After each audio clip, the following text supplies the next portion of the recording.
one. Rada baba. Hawataka kusonga, it's okay, it's fine. Ito sawa tu, tushikane mkono. Our politicians, they don't care.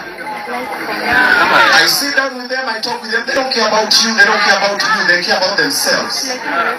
So usiaika chini ukafiati, huyu MP wangu, huyu MCA wangu, si huyu nani wangu atanisaidia. No, we have each other. Ni sisi kwa sisi. Tuanze na kusafisha pole pole tukiendelea. Secondly, vijana kama tuko na shida tujibonge. Alafu mam na dad wale wako hapa, ukiona kijana anaenda hivi kidogo msikizie. Sometimes that is their way of expressing themselves. Si kila kijana anakuja aseme mama yeye mimi niko na shida zi. Ukiona Sharkida afike point aongea alikuwa amefika mwisho. And then he spoke. And then when he spoke a few listened to sisi kwa sisi and the whole team and they try to do something. So mom na dad vijana wakiongea wasikize. Unaona kijana kila siku tu anapiga tu days zake zimemnice. There's a message they're trying to pass. There's something they're trying to run away from.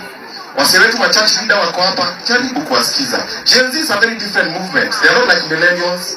Gen Zs, the way they express themselves is very different. And they are very open-minded. So let's give them time. Let's listen to them. And not all the time when they talk verbally is when we are listening. Some of them talk a lot when they are silent. So let's try and do that. Okay? Vijana, mawera aziko. Kazi ya iko. Si tumeka kwa diva? Tuko jobless, tumeka kwa dimanga. Tujaribu to figure out a way ya kuingia. Hapa TikTok kuna mamilionea bro wanakaokota kina pika kio ya kina swings and the rest. Kuna mapesa zingine wanatengeneza hapa TikTok because digital is the future. Tukingoja gava ikuja ati tupatie kazi sio kufanya nini hawataleta.